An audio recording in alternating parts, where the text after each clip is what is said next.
This fly was invented by Charles Orvis in 1884 and was named after Colonel Frank S. Pinckney, whose nom de plume, as Mary writes in her book, was Ben Bent. So this is the Ben Bent. I am tying it from the illustration in Favorite Flies and Their Histories by Mary Orvis Marbury. There's no recipe for this fly, and so I am doing the best I can just from the illustration, using materials that I think match the colors and textures of the fly. So I'm tying it on a number 12 dry fly hook. I'm using yellow thread to begin with, tying in some tinsel to create a gold tag. I have bicolor tinsel, so it's silver on one side, gold on the other side. I tie it with the gold side towards the hook, and then when I wrap it, it flips so that the gold is showing. So I'll wind down the bend of the hook a little ways, come back up to my tie-in point, and then I will tie that tinsel in with my yellow thread. Now I have put the thread all the way down the hook shank because I want to create a very even underbody. Clip out the extra tinsel, and then I'm just building up a little bit of a yellow. If I look at the illustration, it looks like there's a gold tag and then yellow over the gold. I'll bring my yellow thread all the way back up to the front of the hook where I'm going to tie it off. It's just as easy for me to throw a 3-loop whip finish or whip knot as it is to do a half hitch. Now I'm going to attach some red thread, and I'm going to also run it down the entire hook shank, again because I want to create an even underbody. Having an even underbody will make it easier to have an even body on this fly. And I am taking the red all the way down to where I have the yellow showing on the end of the fly, and I'm going to just wrap up over the yellow, leaving a little bit of yellow exposed. So in the illustration, it appears to have a gold tag with some yellow and some red. And I suppose those are mostly just attractor colors. For the feathers on this fly, I am using feathers from this light dun saddle. The tail is feathers from the neck, tiny little feathers from the neck, and then the hackle and the wings are feathers from the mid-body. So I have 2 of those tiny little neck feathers, and I am putting them back to back so that they flare away from each other.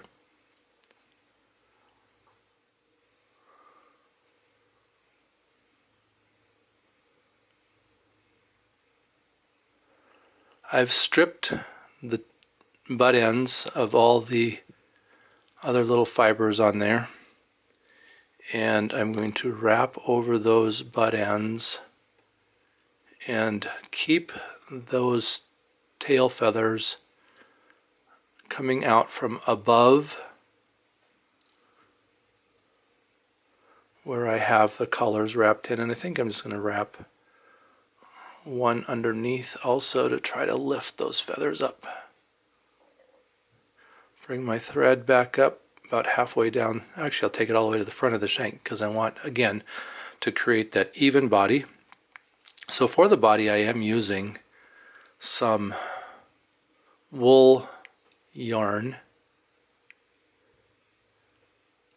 and just guessing what Mary would have used when she tied this fly to be illustrated for her book. I don't have access to her flies. I suppose they're in a museum somewhere. I recently saw somebody posting that they were taking pictures of them. I guess maybe they're making a book using her flies photographed rather than hand illustrated.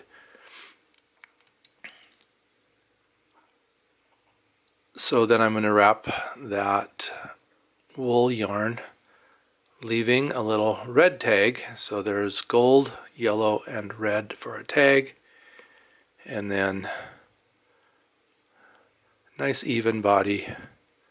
And I know that Mary used wool in many of her flies, and so I'm just going with wool as an option for the body. A gray dubbing would also work, particularly a dry fly dubbing, since this is a dry fly, I believe. Mary does have a little anecdotal about this fly, that when Colonel Pinckney first used it, he caught a 5-pound trout.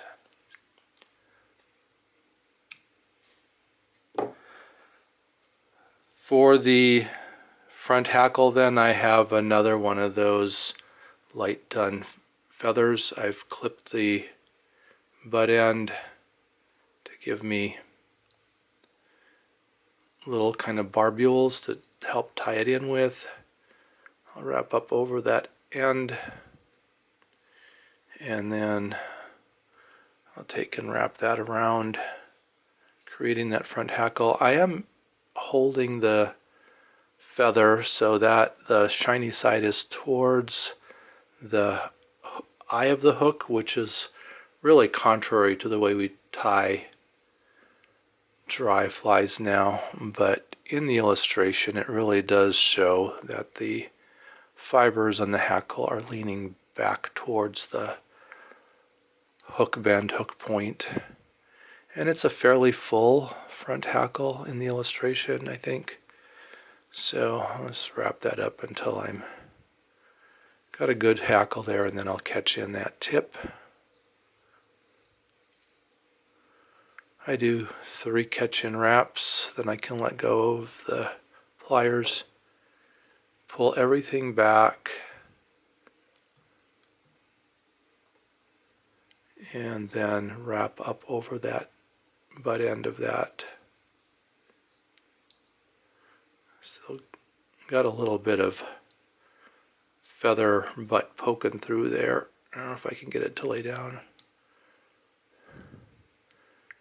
Then I have just that little tip in there. So one of you sent me this cuticle tool, and it works really well just to go in there and clip out that hackle feather real close.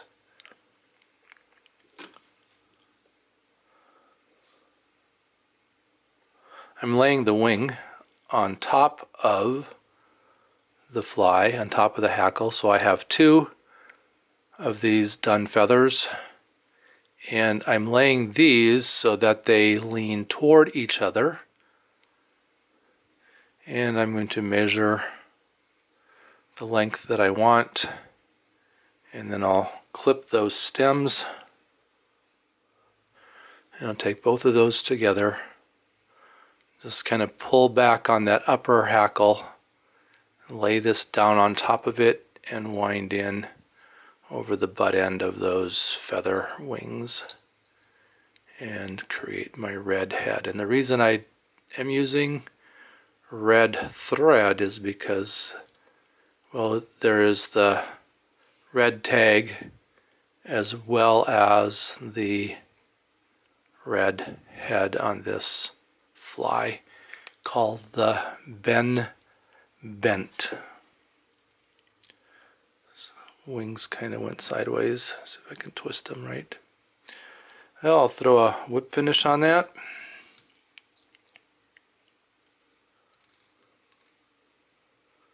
Try not to catch in fibers as I do the whip finish.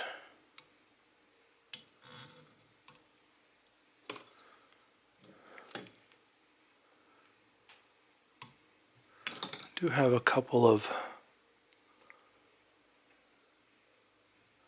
strays up here in front. Well, looks like I can just yank those out and keep a clean eye.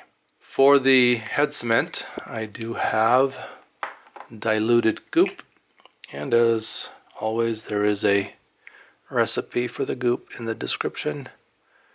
Just drop my needle into my jar and wet that head, let it soak in. The Ben Bent from Mary Orvis Marbury's book, Favorite Flies and Their Histories, as illustrated by her father and as invented by her father, Charles Orvis.